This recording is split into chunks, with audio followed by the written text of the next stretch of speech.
کہا سنا ہے کہ ایک باغی نے بغاوت کی تھی اور اس کا سر کچل دیا گیا، اسے مار کر کے اس کا سر لایا گیا ہے اور اسی کو دمشق امیر المومنین یزید کے پاس لے جایا جا رہا ہے۔ بی بی شیرین نے کہا پتہ نہیں کون سا باغی تھا، کس نے بغاوت کی تھی، کس سے جنگ ہوئی تھی، خبر نہیں ہے، بہرحال اگر حاکم کا قافلہ گھر کے دروازے پر کھڑا ہے تو میں دروازہ کھول دیتی ہوں۔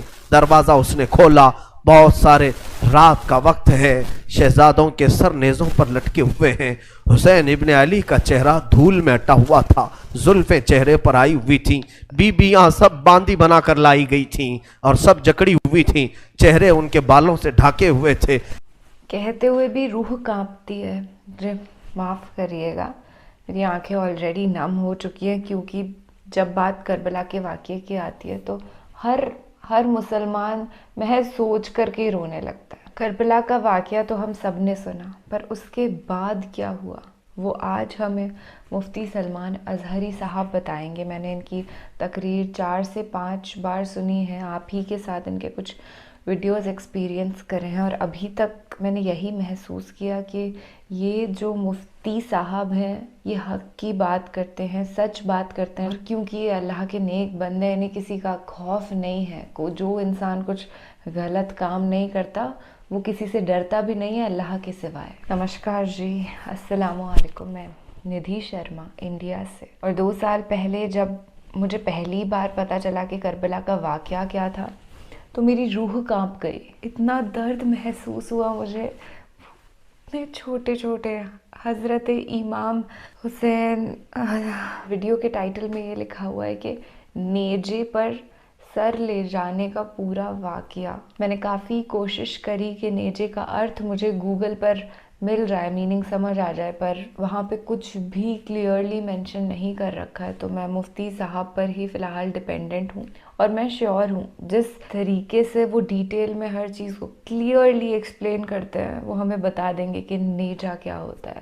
آؤ تذکرہ امام حسین میں کربلا کے بعد کیا ہوا۔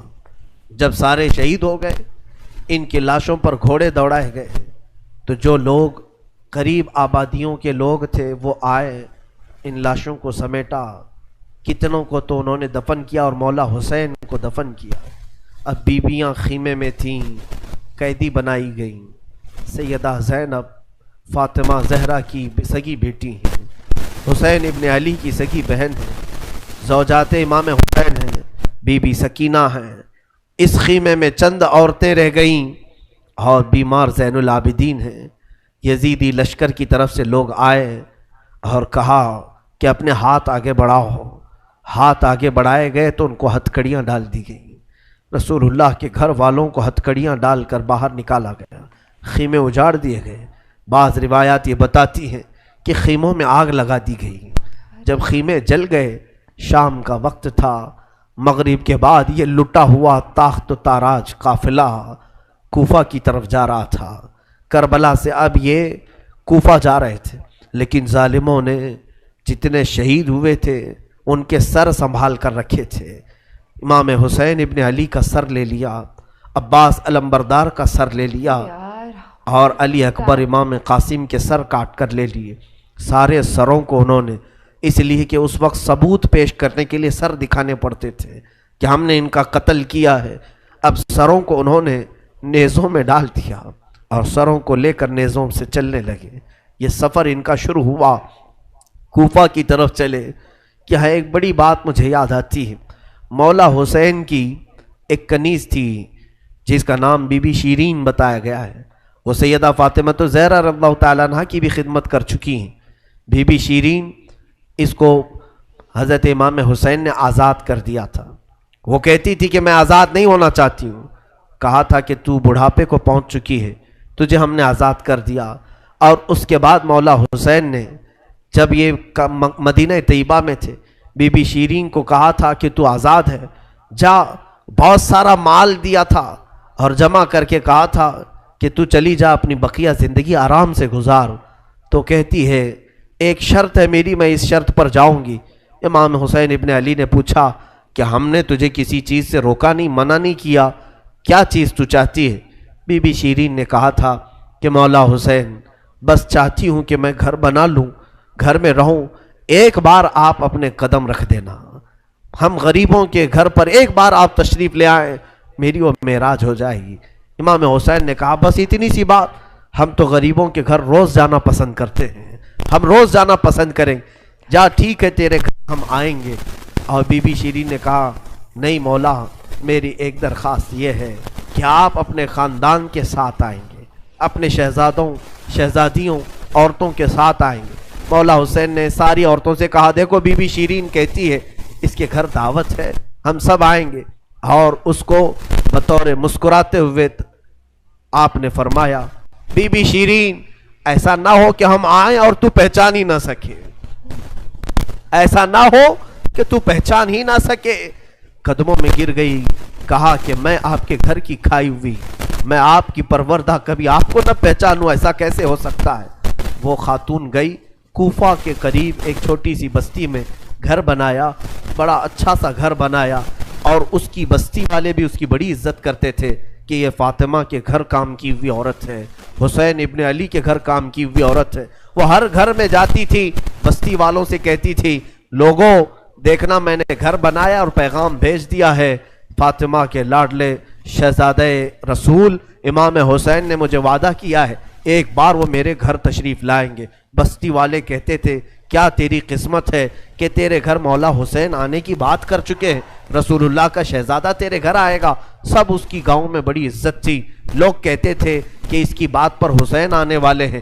ایک بار جیسے ہی بی بی شیرین کو خبر ہوئی کہ امام حسین مدینہ سے مکہ نکل چکے ہیں اور مکہ سے کوفہ آنے والے ہیں، جیسے ہی یہ خبر ملی تو اس نے پیغام بھجوایا اور پھر اپنے گھر کو رنگ و روغن کرنا شروع کر دیا اور کمرے سجائے کہ مولا حسین کا قافلہ آ رہا ہے اور کوفہ جانے والے ہیں اور میرے گھر پر ٹھہریں گے۔ جنگ کی کوئی خبر ہی نہیں تھی، گاؤں والوں کو جیسی اطلاع ہوئی گاؤں کے سارے لوگ اس کے ساتھ مل گئے، پورے گاؤں میں سارے لوگ گھروں کی تیاریاں کر رہے تھے اور سب لوگ روز انتظار کرتے۔ بی بی شیرین پہاڑ کے ایک چوٹی پر صبح سے شام تک بیٹھتی، ہر آنے جانے والے قافلے والے کو دیکھتی، جو مکہ سے کوفہ کے لیے آ رہا ہے جا رہا ہے دیکھتی، انتظار کرتی۔ اس میں امام حسین اپنے گھر والوں کے ساتھ آنے والے نہیں آئے، کئی دن گزر گئے اور اسی زمانے میں ایک رات ایسی آئی کہ اس کے گھر ایک عورت آئی، کہا بی بی شیرین اٹھو جلدی۔ کہا کیا؟ کہ حاکم بصرہ ابن زیاد کا لشکر بہت بڑا لشکر ہے اور وہ لشکر باہر آیا ہوا ہے، تیرا بڑا گھر ہے، وہ چاہتے ہیں کہ آج کی رات تیرے گھر میں گزارے۔ کہا کون لوگ ہیں، کیوں آئے ہیں؟ کہا سنا ہے کہ ایک باغی نے بغاوت کی تھی اور اس کا سر کچل دیا گیا، اسے مار کر کے اس کا سر لایا گیا ہے اور اسی کو دمشق امیر المومنین یزید کے پاس لے جایا جا رہا ہے۔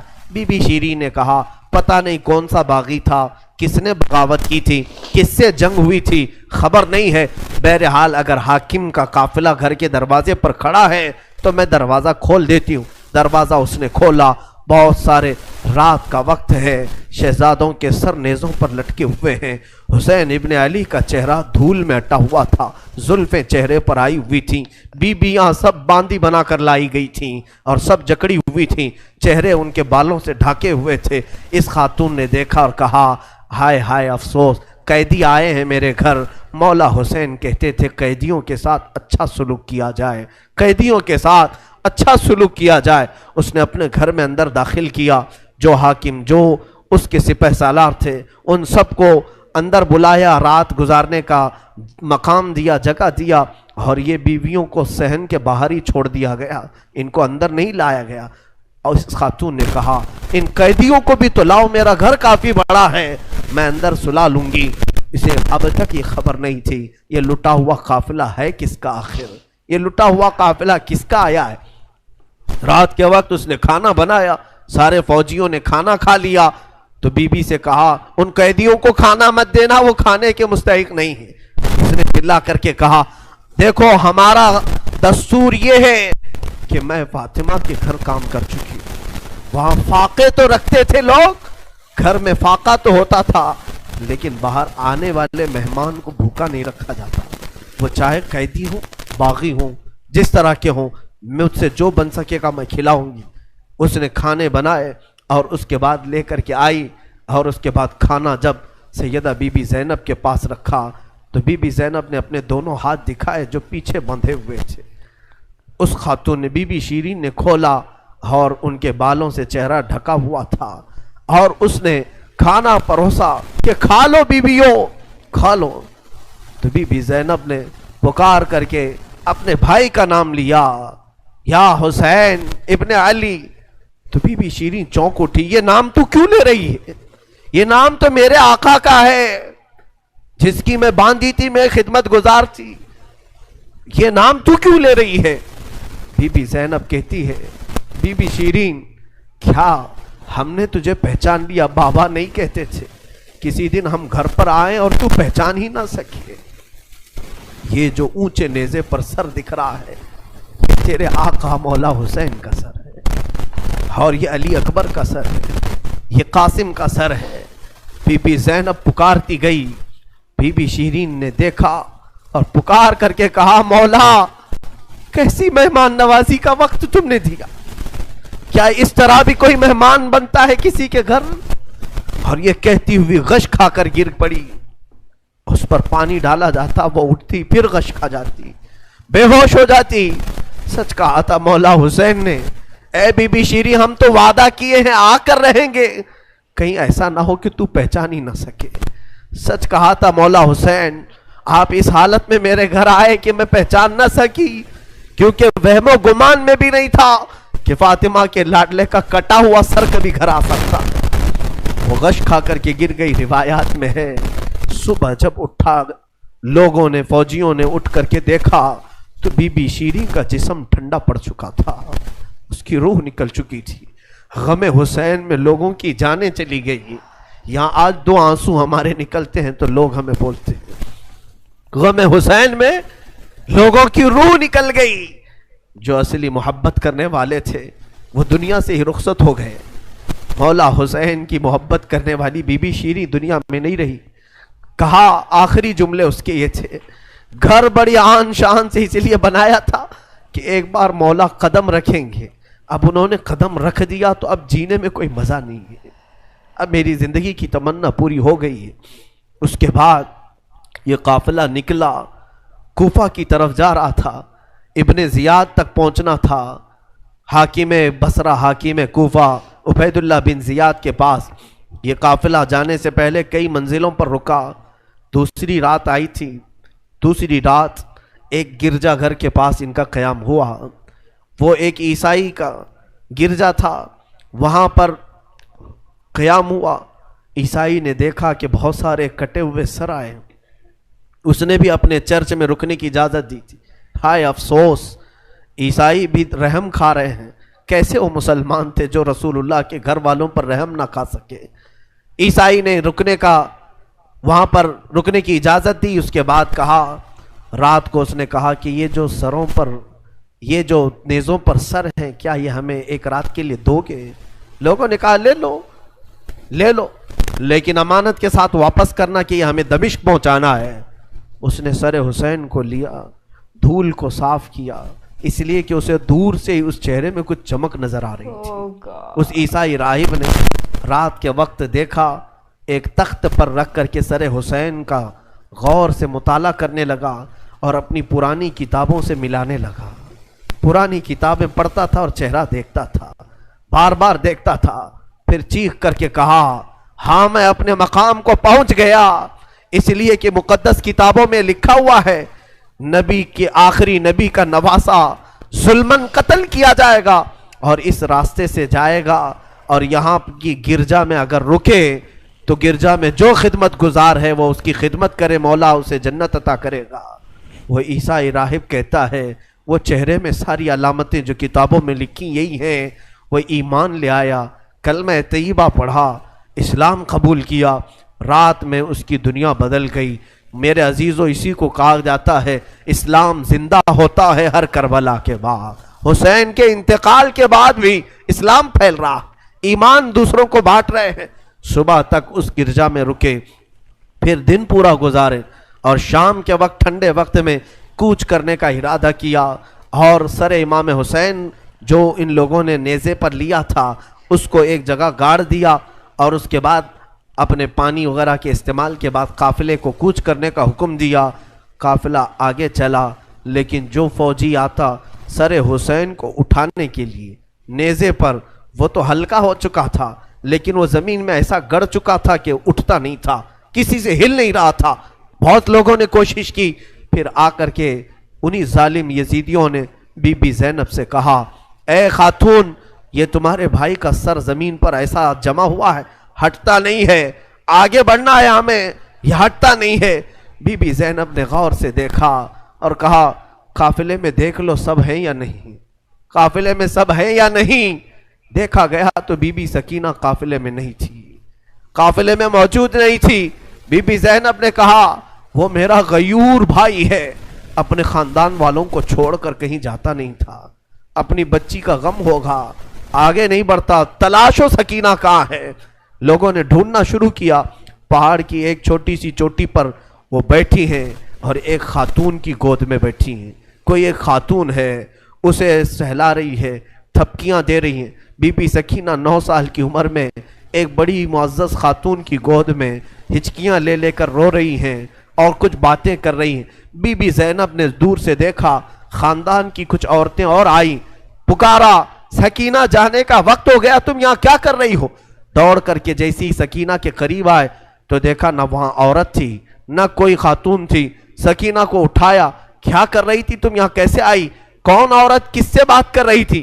سکینہ نے کہا، میں جانتی نہیں تھی، یہاں حاجت کے لیے آئی تھی، اچانک ایک خاتون نمودار ہوئی، اس نے مجھے گود میں اٹھایا، بوسے دینا شروع کیا، میرا ماتھا چوما. میں نے پوچھا کہ تو کون ہے، تو اس نے کہا، اے بچی تو نہیں جانتی، میں تیری دادی فاطمہ الزہرا ہوں، میں فاطمہ الزہرا ہوں، رسول اللہ کی شہزادی ہوں. میں اپنی دادی کے گود میں سو گئی، بڑا نرم گود تھا، بڑی ان کی نازک ہاتھ تھے اور وہ مجھے سہلا رہی تھی اور مجھ سے پوچھ رہی تھی کہ کیسے کربلا میں کیا کیا ہوا، سنا بچی.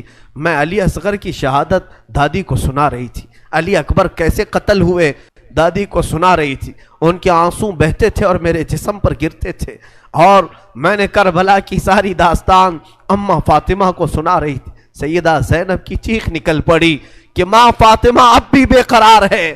اس لیے کہ حضرت امام مسلم فرماتے ہیں، ایک بڑے بزرگ ہیں، تابعی ہیں، کہتے ہیں میں نے خواب میں دیکھا ایک بوڑھی خاتون کو. کربلا کا یہ منظر جو تھا 10ویں محرم کو ہوا، 9 محرم کو خواب دیکھیں یا عاشورہ کی رات کو انہوں نے خواب دیکھا. کہتے ہیں ایک بوڑھی عورت ہے، بڑی عمر والی عورت ہے، جبہ اس کے سر پر پڑا ہوا ہے، جھاڑو لے کر میدان جھاڑ رہی ہے، پورا میدان جھاڑا. تو یہ امام مسلم فرماتے ہیں میں نے دور سے پکار کر کے کہا، بی بی کون ہو آپ، یہ میدان کیوں جھاڑ رہی ہو.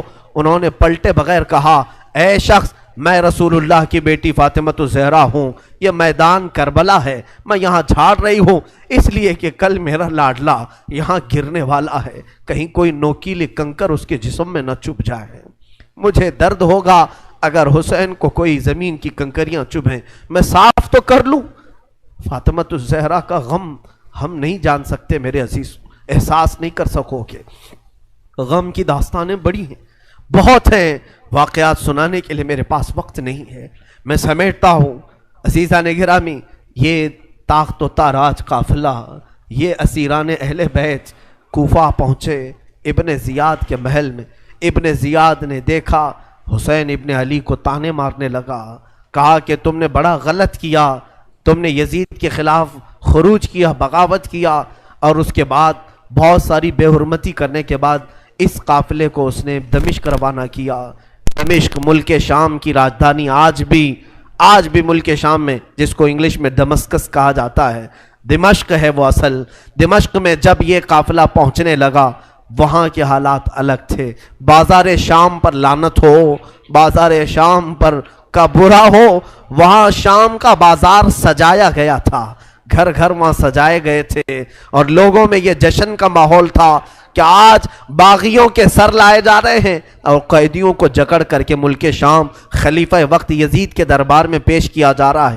لوگ چھتوں پر چڑھ چکے تھے یہ منظر دیکھنے کے لیے. یہ علم جو اٹھا کر کے آ رہے تھے لوگ، قافلے یزید میں یزیدی لشکر جو کوفہ سے دمشق داخل ہو رہا تھا، دمشق کے دروازے پر یہ قافلہ پہنچا ہے، سر امام حسین کو نیزے پر لے کر، علی اکبر، امام قاسم، عباس کا سر لے کر یہ لوگ پہنچے ہوئے ہیں۔ ابھی ملک شام کے بازار میں دیکھا، اچانک طبلے بجنا شروع ہو گئے، ڈھولوں کی آوازیں بلند ہو گئی، باجے شروع ہو گئے اور بہت زیادہ بانسریاں بجنے لگیں، اور اس جشن کے ماحول میں اس قافلے کو لایا جا رہا ہے۔ آگے لوگ ناچتے ہوئے جا رہے ہیں، کھیلتے ہوئے جا رہے ہیں کہ فتح مبین یزید کا اچھا ہو، جے جے کار لگ رہی تھی۔ خاندان اہل بیت کو قیدی بنا کر کے لایا گیا ہے۔ میرے عزیزوں، اس خاندان اہل بیت کے ساتھ وہاں جو معاملات ہوئے، کئی لوگ تھے جو دیکھنے کے لیے دور دور سے آئے تھے۔ ایک صحابی ہیں، وہ کہتے ہیں میں تجارت کے لیے گیا تھا تو مجھے خبر ہوئی کہ آج اہل بیت کا قافلہ یہاں آ رہا ہے، تو میں دوڑتا ہوا پہنچا، اور جیسے ہی میں نے دیکھ کر کے میں ضبط نہ کر سکا، وہ چہرہ آج نیزے پر تھا جو کبھی میرے مصطفیٰ کے کندھے پر ہوا کرتا تھا۔ وہ صحابی کہتے ہیں ان کے لبوں پر میرے آقا اپنے ہونٹ رکھا کرتے تھے، ان کی گردن کو سونگھا کرتے تھے۔ وہ حسین کی گردن کو انہوں نے تلوار سے الگ کیا ہوا تھا اور نیزے پر لا رہے تھے۔ وہ صحابی دوڑتے ہوئے آئے، کہا میری زندگی کا برا ہو، میں حسین کا ساتھ نہیں دے سکا، میں حیدر کے گھر والوں کا ساتھ نہیں دے سکا۔ بچیاں تھیں جو قیدی بنا کر لائی گئی تھیں، دوڑ کر کے وہ صحابی آئے اور بی بی سکینہ کے پاس آئے۔ ننھی سی 9 سال کی عمر کی بچی بھی قیدی بن کر آئی، دوڑ کر کے ساتھ قریب آئے، پوچھا کہ بچی میں تمہارے غم میں برابر کا شریک ہوں، میں بھی تمہارے غم میں ساتھ ہوں، اہل بیت کا میں وفادار ہوں۔ انہوں نے توجہ نہیں کی، اس لیے کہ بی بی سکینہ کہتی ہیں ہم تو دنیا سے مایوس ہو چکے تھے، ہم نے کٹنے کے وقت کسی کو آتے ہوئے نہیں دیکھا، اب تماشا دیکھنے کے لیے بہت سارے لوگ آتے ہیں، توجہ نہیں کی۔ اس صحابی رسول نے آگے بڑھ کر کہا کہ اے سکینہ میں تجھے جانتا ہوں، تو حسین کی بیٹی ہے، تو فاطمہ کی لاڈلی ہے، تو شیر خدا کے گھر کی شہزادی، بتا کوئی حاجت ہو، کچھ کھانا پانی کوئی چیز۔ اللہ اللہ، یہ بھوکے اور پیاسوں نے کبھی کھانا کسی سے نہیں مانگا، پوری داستان کربلا سننا، کبھی انہوں نے روٹی نہیں مانگا، ہاں پانی ضرور مانگا ہے۔ پانی مانگنا انسانیت کے لیے عیب نہیں، روٹی مانگنا محتاجی کی علامت ہو سکتی ہے۔ بی بی سکینہ نے کہا کہ بڑی حاجتیں پوچھ رہے ہو، کیا میری حاجت پوری کرو گے؟ کہا بتاؤ بچی، میں اپنی طرف سے جو ہو سکے کروں گا، میرے پاس پیسے ہیں، مال ہے، میں اس سے جو چاہے کروں گا۔ بی بی سکینہ نے صرف ایک درخواست کی کہ میرے نانا کے صحابی بس اتنا کام کر لو کہ یہ جو اونچے نیزے پر میرے بابا کا سر ہے، حسین ابن علی کا، اس سر کو تھوڑا آگے بڑھا دو، یہ جو جلوس میں جا رہا ہے آگے بڑھا دو۔ ہمارے گھر کی بچیاں غور سے سنیں، میرے گھر کی عورتیں کان کھول کر کے سنو، 9 سال کی بچی کیا خواہش ظاہر کر رہی ہے۔ کہا اگر وہ نہیں بڑھتے ہیں تو انہیں پیسے دے، وہ انعام دے کر آگے بڑھاؤ۔ اس صحابی نے پوچھا کہ اس سر کو تمہارے قریب رہنا اچھا ہے، تمہارے قریب رہنا اچھا ہے، آگے کیوں بڑھانا چاہتی ہو؟ بی بی سکینہ نے کہا اس لیے کہ لوگوں کا جلوس بابا سر کو دیکھنے کے لیے آ رہا ہے، اور سارے دیکھنے قیدی بنا کر کے لائے گئے تھے۔ بیمار زین العابدین حسین ابن علی رضی اللہ تعالیٰ عنہ کے شہزادے، وہ قیدی بنا کر لائے گئے تھے۔ ایک صحابی وہاں پر حاضر ہوئے، کہا کہ کوئی حاجت ہو تو بیان فرمائیں، ہم آپ کے غم میں شریک ہیں۔ حضرت امام زین العابدین نے کوئی توجہ نہیں کی، یہاں تک کہ ایک سپاہی یزید کا ایسا تھا جو تھیلا بھر کر کے پتھر لے کر چل رہا تھا، تھیلا بھر کر پتھر لے کر چل رہا تھا، اور وہ باہر کھڑے ہوئے لوگوں میں پتھر بانٹتا تھا کہ کچھ پتھر تم لوگ برسا ہو۔ ملک شام میں جانے کے وقت کچھ لوگ وہاں صدقے کی کھجوریں پھینک رہے تھے اس اہل بیت کے گھرانے پر، اور کچھ لوگ پتھر برسا رہے تھے۔ یزید کے یہ مخالف لوگ ہیں، باغی لوگ ہیں، ان کے دلوں میں یزید کی محبت تھی، بنو امیہ کے وفادار لوگ تھے۔ اس قافلے پر کچھ لوگوں نے پتھر برسائے، وہ قافلہ اب اور کتنے زخم اٹھاتا، اب ان کو چھوڑا کیا تھا، لوگوں نے سارے زخم تو دے دیے تھے۔ امام زین العابدین نے اس صحابی سے کہا کہ دیکھو یہ پتھر برسا رہے ہم پر۔ اس صحابی نے تلوار کھینچ لی اور اس کو قتل کرنے کا ارادہ کیا، آپ نے منع کیا، رک جاؤ رک جاؤ۔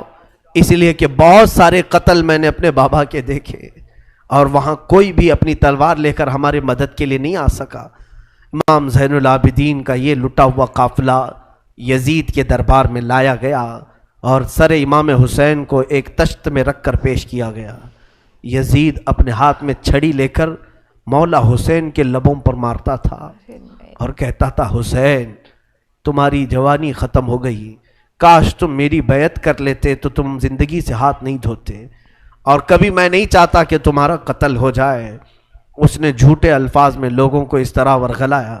سیدہ زینب نے وہاں پر ایک جرأت مندانہ خطبہ دیا تھا، مولا حسین کی سگی بہن یزید کے دربار میں خطبہ دی تھی، اور اس کے بعد پھر یہ اسیران اہل بیت کو یہاں ملک شام میں چند دن ٹھہرایا گیا اور آزاد کیا گیا، مدینہ طیبہ کے لیے رخصت کرنے کا حکم ہوا۔ یہ لٹا ہوا قافلہ مدینہ آیا۔ اللہ اللہ، مدینہ کو جب یہ لوگ پہنچے، اہل مدینہ کہتے ہم کو وہ شہادت کی خبر پہلے سے مل گئی تھی، کربلا میں مولا حسین کا قتل ہو چکا ہے، خاندان اہل بیت کے ساتھ برا سلوک ہوا ہے۔ پورا مدینہ سرحد پر آ کر کھڑا ہو گیا تھا۔ مدینے کے باہر انتظار میں وہاں ننھی سی سغرا بھی تھی، مولا حسین کے کچھ گھر والے بھی تھے، وہ انتظار میں تھے۔ جیسے ہی لوگ مدینہ طیبہ میں داخل ہونے لگے، بیویوں کو دیکھ کر مدینے والے چیخ پڑے، سارے مدینے والے زاروں قطار رونے لگے۔ سیدھا یہ قافلہ آیا بارگاہ رسول میں، مصطفیٰ صلی اللہ علیہ وسلم کی قبر انور کے پاس پہنچ گیا، اور پھر بی بی زینب وہاں کھڑے ہو کر شروع سے لے کر اخیر تک کی داستان میرے آقا کو سنانے لگی۔ یا رسول اللہ، آپ کا دوش پر سوار ہونے والا شہزادہ، آپ کا محبوب نظر حسین بڑے زخموں سے چور چور تھا۔ یا رسول اللہ، وہ کربلا میں لاشیں اٹھاتا رہا، پیاسا رہا، بھوکا رہا۔ مدینے کے لوگ کہتے ہیں پورا مدینہ صرف زندگی میں 2 مرتبہ سب سے زیادہ رویا ہے، ایک اس وقت جب میرے آقا کی وفات ہوئی تھی، دوسرا اس وقت جب اہل بیت کا قافلہ مدینے میں لٹ کر داخل ہوا تھا۔ سارے غموں سے نڈھال تھے، ہر کوئی پریشان حال تھا۔ بی بی سغرا ننھی سی تھی، 6 سال کی تھی، بار بار لپٹ کر کے بی بی زینب سے کہتی ہیں وہ ننھا بچہ کہاں ہے علی اصغر جس کے ساتھ میں کھیلتی تھی، وہ کہاں ہے، فلاں کہاں ہے۔ بچی کے دماغ میں جتنے یاد تھے سب کو پوچھا کرتی تھی۔ بی بی زینب کہتی ہیں ہر ایک کے جواب میں جب میں کہتی تھی وہ بھی انتقال کر گئے۔ بی بی سغرا پوچھتی تھی کیا کربلا میں موت سستے میں ملتی ہے؟ جہاں آپ لوگ گئے تھے موت بہت سستی ہے، اتنوں کو کیسے آپ نے موت کے گھاٹ اتار دیا؟ بی بی زینب کے پاس کوئی الفاظ نہیں تھے۔ امام زین العابدین کا زندگی بھر یہ حال تھا۔ اللہ اکبر، زین العابدین وہ تنہا شہزادے ہیں میرے مولا حسین کے جو پھر 95 ہجری تک باحیات رہے۔ امام حسین کی شہادت ہونے کے بعد 61 ہجری میں جو شہادت ہوئی، اس کے بعد سے سن 95 ہجری تک آپ باحیات رہے، لیکن روتے روتے آنکھوں کا پانی سوکھ گیا تھا۔ لوگ کہتے ہیں امام زین العابدین کو ہم لوگ دیکھتے تھے، کبھی وہ روتے تھے تو دونوں آنکھوں سے خون نکل آتا تھا۔ لوگ پوچھتے کہ مولا زین العابدین سجاد آپ اتنا کیوں روتے ہیں؟ کہتے ہیں کیا تم میری ہنسی کی تمنا رکھتے ہو؟ جس کے سامنے اس کے بھائیوں کو، اس کے گھر والوں کو، اس کے باپ کو کاٹا گیا ہے، اس کے گھر والوں کو کاٹا گیا ہے۔ امام زین العابدین کا حال یہ تھا کہ امام زین العابدین شہر میں جا رہے تھے اور قصاب گوشت بیچنے والا دکان میں بیٹھا ہے، گوشت بیچ رہا ہے۔ جیسے ہی وہ قریب آنے لگے اس نے جلدی سے گوشت کے اوپر چادر ڈال دی، گوشت چھپا دیا۔ لوگ جو گوشت خریدنے والے کھڑے تھے انہوں نے پوچھا کہ بندے تو کیوں گوشت چھپا رہا ہے؟ کہا زین العابدین آ رہے ہیں، وہ ابھی یہاں کھڑے ہوں گے اور گوشت دیکھ کر کے رونا شروع کر دیتے ہیں، گوشت دیکھ کر کے رونا شروع کرتے۔ کہا ایسا کیوں کرتے ہیں؟ کہتے ہیں جب بھی وہ میری دکان کے پاس یہ کچا گوشت دیکھتے ہیں تو کہتے ہیں کہ میرے بھائیوں کا گوشت ایسے ہی کٹا گیا تھا اور ادھیڑا گیا تھا۔ زندگی بھر وہ گوشت کی دکان کے پاس کھڑے ہوتے تو ان کی آنکھیں بہہ جاتی۔ امام زین العابدین کی پوری زندگی ایک ایک چیز کو دیکھتے تو رونے لگ جاتے تھے کہ کربلا میں یہ چیز نہیں تھی، یہ چیز نہیں تھی۔ ایک وقت ایسا بھی آیا، کوفہ کا گورنر ابن زیاد یہ اب اس کے برے دن شروع ہو چکے تھے. میں پھر دوسری تقریر میں عرض کروں گا. ظہر کی اذان انشاءاللہ تقریر کے بعد ہوگی. آج سارا مجمع یہاں پر ہے اور انشاءاللہ بغیر نماز پڑھے ہم تو یہاں سے جائیں گے نہیں. اور اذان لوگوں کو جمع کرنے کے لیے ہوتی ہے. جو آلریڈی جمع ہیں پھر انہیں کیا جمع کیا جائے. اذان تو ہم دیں گے انشاءاللہ. صبر کریں. یہ وقت شہادت کا ہے. یہ وقت کربلا کی یاد کا ہے. مولا حسین کے یہ شہزادے امام زین العابدین رضی اللہ تعالیٰ زندگی بھر آپ کے حالات یہ تھے کہ کبھی کچا گوشت دیکھیں تو رو پڑے, کسی جانور کو ذبح ہوتے دیکھیں تو رو پڑے.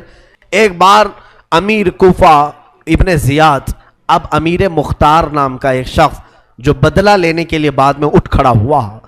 بعد میں کوفہ میں ایک ایسا شخص ظاہر ہوا جس کا نام مختار ثقفی تھا. اس نے اعلان کیا کہ میں قاتلان حسین کا بدلہ لوں گا, اور اس نے اٹھ کر کے کچھ اہل بیت سے محبت کرنے والوں کو اپنے قافلے میں جمع کیا, اور یہ قافلہ بڑھتا گیا یہاں تک کہ خون حسین کا بدلہ لینے کے لیے یزید کی موت کے بعد اس نے ہر ایک کو تلاشنا شروع کیا. شمر کو ڈھونڈا, اس کو قتل کیا, اور اس کے بعد عمرو بن سعد کو ڈھونڈا, اسے قتل کیا. عبید اللہ بن زیاد جو کوفہ کا حاکم تھا, جو جڑ تھا اس فساد کا, اسے ڈھونڈا. اور اس کے بعد 22,000 کا جو لشکر تھا اس میں سے کسی ایک کو بھی اس نے زندہ نہیں چھوڑا, ایک کو بھی نہیں. جتنے وہاں شریک تھے سب کو قتل کیا, سب کو قتل کیا. اور 22,000 کو قتل کرنے کے بعد مختار ثقفی نے یہ اعلان کیا, ابھی میں نے حسین کی ایک انگلی کا بھی بدلہ نہیں لیا. میں حسین ابن علی کی ایک انگلی کا بھی بدلہ نہیں لیا. یزید خائب و خاسر ہو کر مر گیا. اور یزید کی سب سے بڑی ذلت تو یہ ہے, یزید کے بعد اس کا بیٹا معاویہ تخت پر بیٹھا. پہلے دن خلیفہ بنا کر اسے بٹھایا گیا, اس کے بعد 6 مہینے تک وہ گھر سے باہر ہی نہیں آیا. 6 مہینے کے بعد سیدھے لاش باہر آئی بیٹے کی. وہ 6 مہینے کبھی تخت پر نہیں بیٹھا یزید کے. لوگ کہتے تھے کہ معاویہ آپ یزید کے جانشین ہیں. وہ نیک شہزادہ تھا. دیکھیں اللہ کی مصلحت کیسی, صحابی کے پیٹ میں یزید پیدا ہوا, یزید کے پیٹ میں معاویہ, پھر اچھا شہزادہ پیدا ہوا, نیک تھا.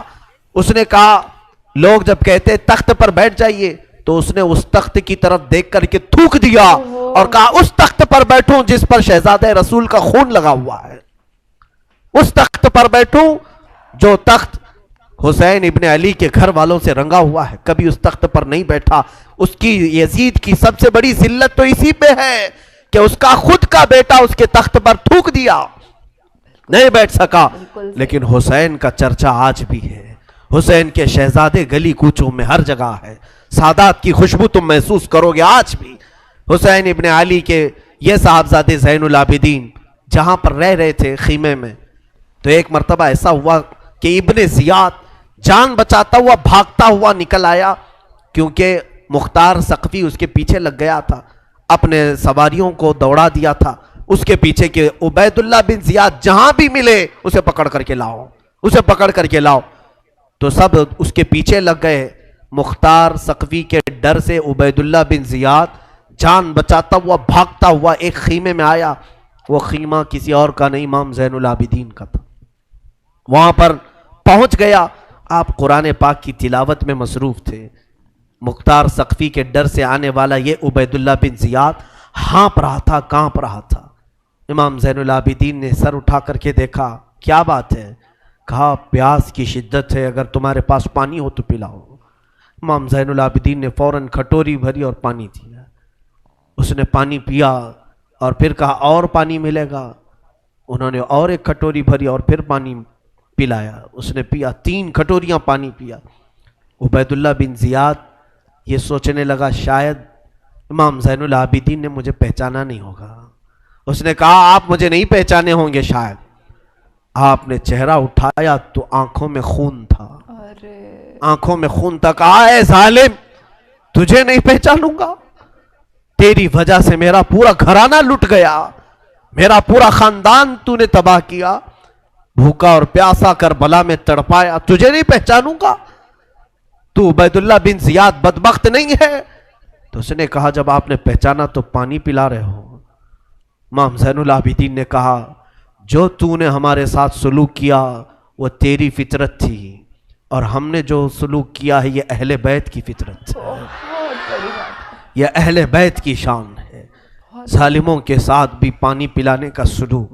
اسی لیے میرے عزیزو، آج اگر ہمیں کچھ آس ہے، امید ہے، تو رسول کے انہی شہزادوں سے کہ ہماری برائیاں ہزار ہوں گی، لیکن مجھے امید ہے کہ ان حسین ابن علی کے شہزادوں سے اگر قیامت کے دن ایک بار ہم کہہ دیں گے پانی، تو امید ہے کہ یہ اپنے نانا کے حوض کوثر سے ہمیں پانی ضرور پلائیں گے. تذکرہ کرو حسین کا، تذکرہ کرو اہل بیت کا اور علی کے شہزادوں کا. یقیناً حوض کوثر پر انہی کا قبضہ ہے. میرے آقا صلی اللہ تعالیٰ علیہ وسلم اپنے ہاتھ سے جسے چاہیں گے پانی پلائیں گے.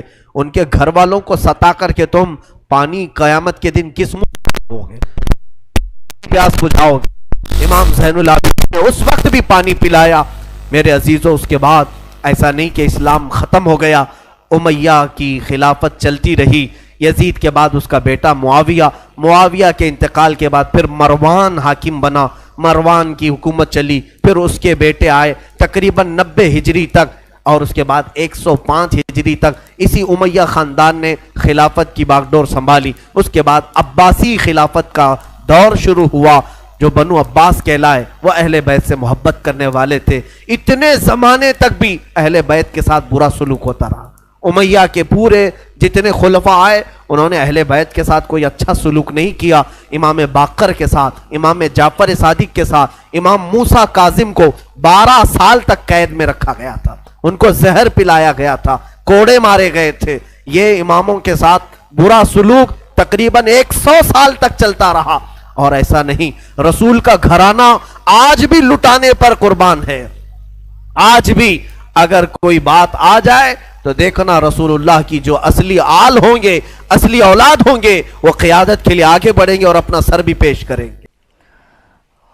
گاڈ، کچھ کہنے سننے کو باقی رہ نہیں گیا ہے. اتنا ظلمی، اتنا ظالم کوئی انسان کیسے ہو سکتا؟ خیر، اسے انسان کا درجہ دیا نہیں جاتا، وہ ایک حیوان ہوتا ہے. پر ویڈیو ختم ہوتے ہوتے ڈفرینس دیکھنے مل گیا کہ کیا ان دہشت گردوں کی سوچ تھی اور کیا اہل بیت کے پورے خاندان کی سوچ تھی کہ اتنے بڑے دشمن جنہوں نے حضرت حسین ابن علی کے ساتھ اتنی بڑی گستاخی کر دی، اسے بھی پیاسا تھا تو پانی پلا دیا. سچ بتاؤں، اگر میں ہوتی اس جگہ تو شاید میں ویسا نہ کر پاتی. پر ہاں، اگر اسلام کو ہم سمجھیں تو اسلام میں تو یہی لکھا ہوا ہے، ہمیں اپنی انسانیت کبھی نہیں کھونی چاہیے. میں آپ کو حال ہی کا ایک واقعہ سناتی ہوں. جاپان کے ایک ایمان والے تھے، مسلمان تھے. ان کے بیٹے کا قتل جس لڑکے نے کیا تھا وہ مرڈرر تھا، قاتل تھا. پر پھر بھی ان مسلم انکل نے اس قاتل کو معاف کر دیا اور